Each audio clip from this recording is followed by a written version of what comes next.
ከ2013 በኋላ ጀርመን ሀገር የመንጃ ፍቃድ ያወጣ ሰው ማለት ነው። አዳምጡኝ በደንብ ከ2013 በኋላ ነው ያልኩት።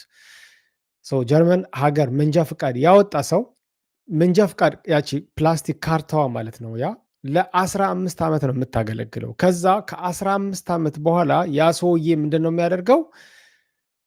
አዲስ ፎቶ ይሰጣል እና ገቢውራል የሚከፈል ከዛ መልሶ መንጃ ፍቃዱን ያሳድሳል ማለት ነው። ኤስኪፕት ካይን ፕሩፉንግ es gibt keine theoretische Prüfung, es gibt keine praktische Prüfung, ja. Wenn du einmal Führerschein hast, dann hast das für immer. አንዴ መንጃ ፍቃድ ካላችሁ ጀርመን ውስጥ ሁሌ ነው የሚኖራችሁ እስከ መጨረሻው። ግን ይታደሳል እያልኳችሁ ነው። ልክ እንደ አውፍንታልሲትል እንደ ፓስፖርት ይታደሳል። ኢትዮጵያ ኤምባሲ አውጥቷል ማስታወቂያ በፌስቡክ ገጻቸው ነው ይህንን ያገኘ ነው። ጥቅምት 13 2018 ላይ የወጣ ማስታወቂያ ነው። እንግዲህ ቃል በቃል ምናልባት ከፓስፖርት ጋር የሚያያዝ ነገር ካላችሁ ይህንን ብታዳምጡት ይጠቅማችኋል። ማስታወቂያ ይላል እንግዲህ በጀርመንና ኤምባሲው በሚሸፈናቸው ሀገራት የምትገኙ ኢትዮጵያውያን በሙሉ ነው። እንግዲህ ይሄ ማስታወቂያ ጀርመን ብቻ ሳይሆን ከጀርመን አካባቢ ያሉት ማለት ነው፣ ወይም ደግሞ ተጠሪነታቸው ለጀርመን ኤምባሲ በርሊን ለሆኑ ሀገራት የምትገኙ ሰዎች ወይም ኢትዮጵያውን ዜግነት ያላችሁ ማለት ነው። ማስታወቂያው እንደዚህ ይላል። በጀርመንና ኤምባሲው በሚሸፍናቸው አገራት የምትገኙ ኢትዮጵያውያን በሙሉ ከዚህ ቀደም ያለ አሻራ ፓስፖርት ወስዳችሁ ለእድሳት ወደ ኤምባሲያችን በምትመጡበት ወይም በኦንላይን በምታመለክቱበት ወቅት ወደ ኢትዮጵያ በመሄድ እና በአካል በመቅረብ አሻራ እየሰጣችሁ እንድትስተናገዱ መደረጉ ይታወሳል። ሆኖም ይህ አሰራር በበርካታ ዜጎች ጠረ መሆኑ ከግምት ውስጥ ገብቶ ኤምባሲ በመቅረብ ለአንድ ጊዜ ብቻ የፓስፖርት እድሳት ማግኘት እንድትችሉ ልዩ እድል ተመቻችተዋል ይላል። ስለሆነም ከዚህ ቀደም በውጭ ሀገር በሚገኙ የኢትዮጵያ ኤምባሲ ወይም ቆንስላ ጽሕፈት ቤቶች በቂ የባዮሜትሪክ ዳታ ወይም አሻራ ሳትሰጡ ፓስፖርታችሁን የወሰዳችሁ እንዲሁም እድሜያችሁ ከ14 ዓመት በታች በመሆኑ አሻራ ሳትሰጡ ፓስፖርታችሁን የወሰዳችሁ ዜጎች እስከ ጥር 30 ቀን 2018 ዓ.ም ወይም በፈረንጆች አቆጣጠር በፌብሩዋሪ 7 2026 ድረስ ኤምባሲ በመቅረብ ለአንድ ጊዜ ብቻ የፓስፖርት እድሳት ማግኘት እንደምትችሉ ከኢሚግሬሽንና ዜግነት አገልግሎት ውሳኔ ተላልፏል። በተጨማሪም ፓስፖርቱ ከታደሰበት ጊዜ ጀምሮ ባሉት 6 ወራት ውስጥ ወደ ኢትዮጵያ በመሄድ አሻራና የተሟላ የባዮሜትሪክ መረጃ መስጠት የሚጠበቅባችሁ መሆኑን እናሳውቃለን። ኤምባሲው በተጠቀሰው ጊዜ ውስጥ አገልግሎቱን ለመስጠት ዝግጅቱን አጠናቆ ይጠብቃችኋል። ከላይ የተገለጸው ማስታወቂያ ከዚህ ቀደም ምንም አይነት ፓስፖርት ሳይኖራችሁ አዲስ የፓስፖርት ጥያቄ የምታቀርቡ ወይም ሰነድ አልባ እንዲሁም ከዚህ በፊት ሰማያዊ ፓስፖርት የነበራችሁና ዲጂታል ወይም ቡኒ ከለር ያለውን ፓስፖርት ያላወጣችሁ ዜጎች የማይመለከት መሆኑን በአክብሮት እንገልጻለን። ከማህተም ጋር የኢትዮጵያ ፌዴራላዊ ዲሞክራሲያዊ ሪፐብሊክ ኤምባሲ በርሊን ጀርመን።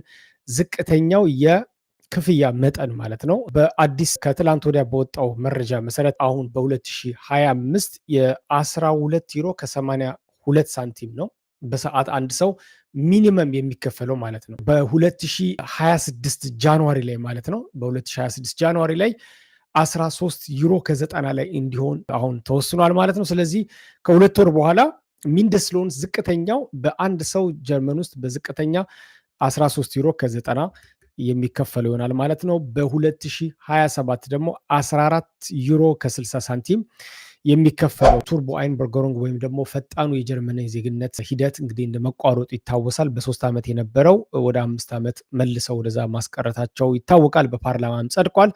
ነገር ግን ወደ ተግባር ወይም ክራፍት ሬተን ወይም ደግሞ ወደ ተግባር አልገባም። ይሄ ህግ ማለት ነው የጀርመን ውህደት ወይም ደግሞ የጀርመን ዜግነትን በፈጣን ሁኔታ ለማግኘት የሚያስችለው ህግ እንግዲህ አሁን ወደ ተግባር የገባው ኦክቶበር 30 ነው። ከትላንትና ጀምሮ ነው ህጉ ተግባራዊ የሚሆነው ማለት ነው።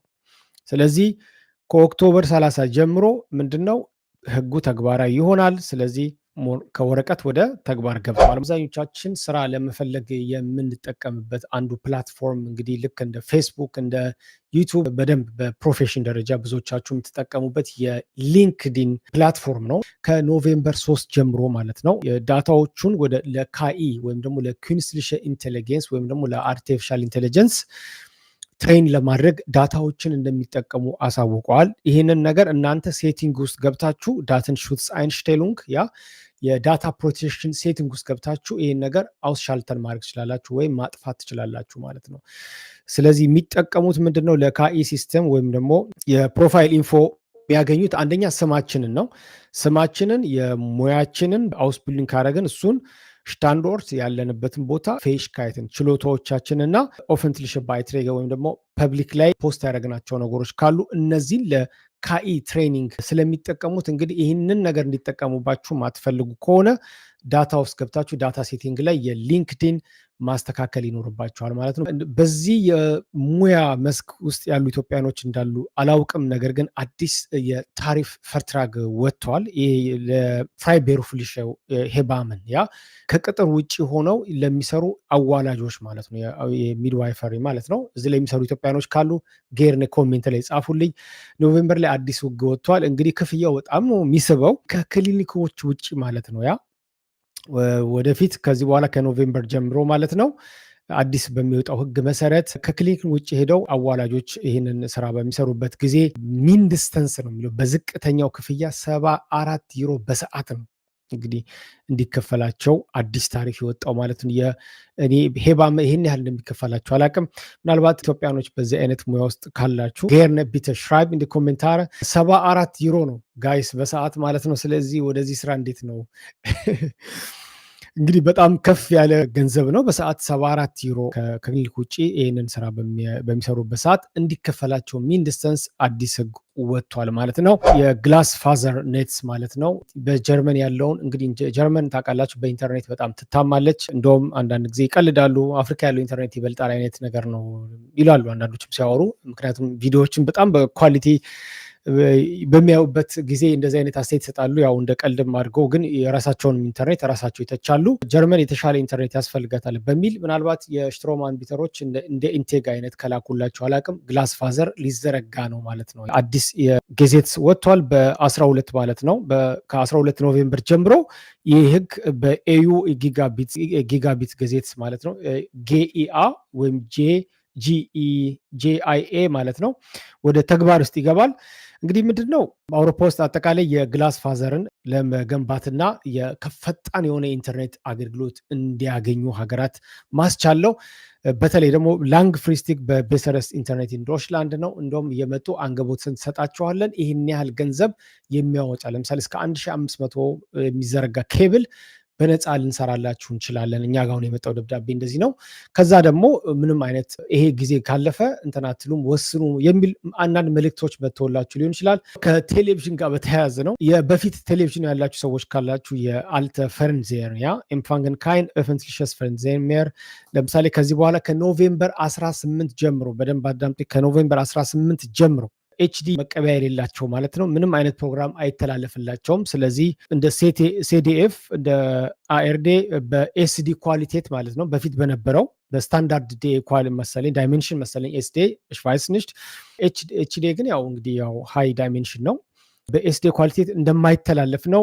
ሲዲኤፍ ኢንፎ ሲዲኤፍ ኒዮ ስሪሳት እና ኬካ እነዚህ ሁሉ በአልተግሬት የምትጠቀሙ ከሆነ ወይም ደግሞ የኤችዲኤም ፋንክ መቀበያ የሌላችሁ ሪሲቨር ማለት ነው ኤችዲ ሪሲቨር መቀበያ የሌላችሁ እንደማይሰራ ከኖቬምበር 18 ጀምሮ ተገልጿል ማለት ነው። ሌላው እንግዲህ ስትሬንገር ሬገል ፊር ባይ ኡናው ፔይ ሌተር አሁን ክፈል አሁን ግዛ በኋላ ክፈል የሚባለው ስታይል ማለት ነው። እንዲካያችሁ ፈርትራግ እንድትገቡ ፊናንሲሩንግ እንድታደርጉ እቃ እንድትገዙ ብዙ ጊዜ ጀርመኑ ይደረጋል። ይሄ እንግዲህ አንዱ የማርኬቲንግ እና ሴልስ ሲስተም ነው እንደምታውቁት። አዲስ ግን ጠንከር ያለ ህግ ወጥቷል። በተለይ እቃዎችን በዱቤ በሚገዙ ሰዎች ወይም በክሬዲት በሚገዙ ሰዎች ጀርመን እንግዲህ ብዙ ጊዜ ካያችሁ እቃ ስትገዙ ደሞዝ እና እንትን ነው የሚታየው የባንክ እንትንና ደሞዝ ነው የሚታየው። ምናልባት ሹፋ የሚታይበት ጊዜ ይኖራል። ቤትም ስትከራዩ ያው ሹፋ አንድ ሰው እዳ ያለበት ሰው ማለት ነው እዳ ያለበት ሰው ቼክ ይደረጋል ማለት ነው። ኦንላይን ራሱ ሹፋ ቦኒቴት ቼክ አስደርገው ያ ሰው ከእዳ ነፃ መሆኑን ማቅረብ ከቻለ እንግዲህ ነገሮችን ሁሉ በቀላሉ መንገድ ማስኬድ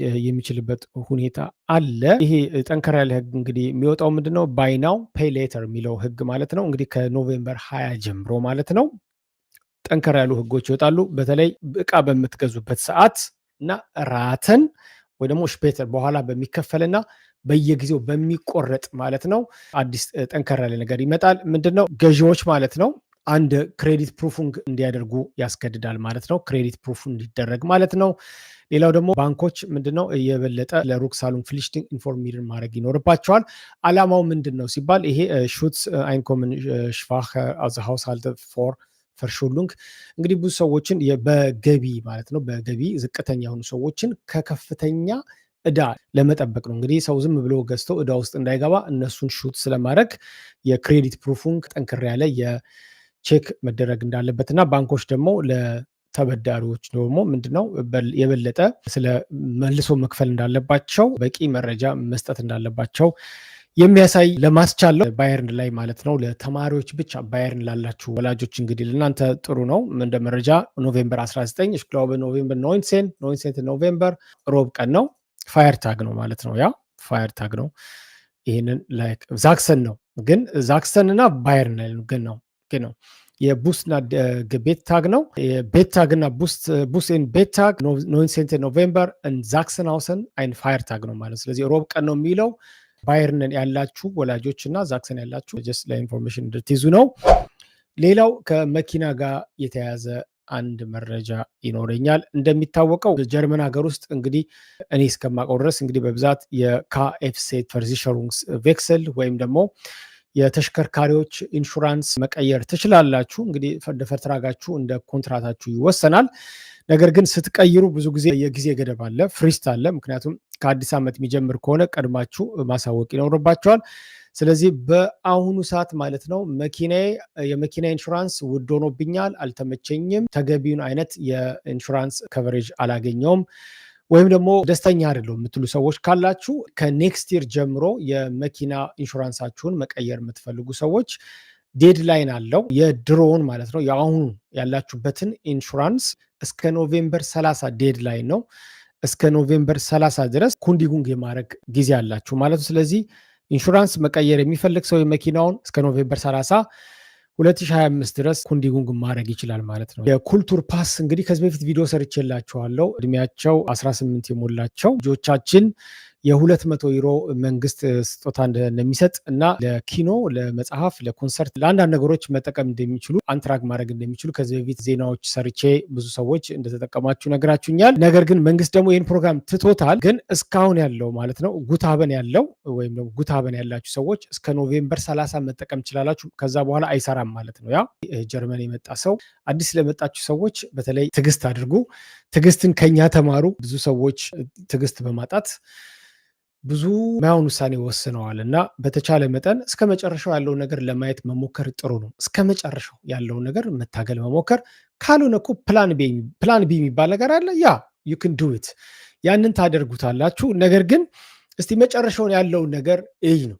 ያ ልክ እንደሚባለው አንተ ከመውጣትህ በፊት መጀመሪያ ሃይማኖትን በደንብ እስከ መጨረሻው ወቀውና ከዛ ትወጣለህ አይነት ነገር ነው እና ምን ለማለት ፈልጌ ነው፣ በመጀመሪያ ስለ ጀርመን እና አጠቃላይ ስለ ሁኔታችሁ በሙሉ ያለውን ነገር የምትችሉትን ነገር ተጠቀሙ፣ አሟጣችሁ ተጠቀሙ። ከዛ በኋላ ያለውን ነገር ትወስናላችሁ እና በተለይ ከወረቀት ጋር በትዕግስት ታገስ ላቃታችሁ ሰዎች ያቺ ጊዜ እናንተ ብዙ ነገሮችን የምትታገሉባት፣ ማንነታችሁ የሚታይበት፣ የምትፈተኑበት፣ ጥንካሬያችሁ የሚለካበት ጊዜ ነው እና ሰሞኑን እንደውም አንድ ወንድማችን የሆነ መልእክት አስተላልፎ በጣም ደስ ያለኝና እስከ መቼ ነው ለሚለው ምናልባት በጣም ቆንጆ ትምህርት ነው። ምናልባት ይል ሀብታሙ ይባላል፣ ታውቁታላችሁ። አንድ ለዚህ ሃይማኖት መምህር ነው፣ ወጣት ነው እና የተናገራት ነገር በጣም ደስ ስላለኝ ነው። በተለይ አውሮፓ ላለነው አይነት ሰዎች ይጠቅማል። ምንድነው አንድ ሰውዬ የወርቅ ሰራተኛውን ይጠይቀዋል እና ወልቁን 10 በቃ እንትን ያቀልጠዋል፣ ይፈትነዋል እና እስከ መቼ ነው ይሄን ነገር የምታደርገው ይለዋል እና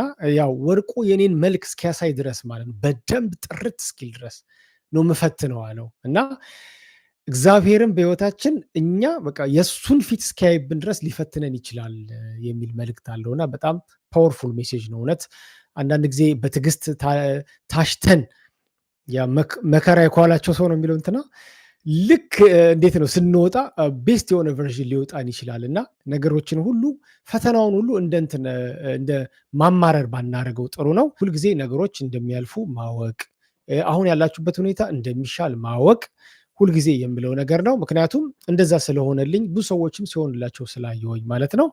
ትዕግስት አድርጉ፣ ብዙ ጊዜ ታገሱ። ምናልባት እናንተ በዛ ሲቹዌሽን ውስጥ እንድታልፉ ተፈልገው ይሆናል። እግዚአብሔር በዛ ሲቹዌሽን ውስጥ እንድታልፉ ፈልገው ሊሆን ስለሚችል ያችን ነገር እንግዲህ በስላችሁ ጥርት ብላችሁ ተኩላችሁ እንድትወጡ ሊሆን ይችላል እና በመከራ በምን የተኳለ ሰው መጨረሻ ላይ ውጤቱ ያማረ ነው የሚሆነው። ወንድምቶቼ ከውጭ ሀገር ደግሞ ስትሆኑ ብዙ ነገሮች አሉ። ሆድ ለመባስ በጣም ቀላል ነው፣ ሲምፕል ነው፣ ቶሎ ነው የሚከፋ።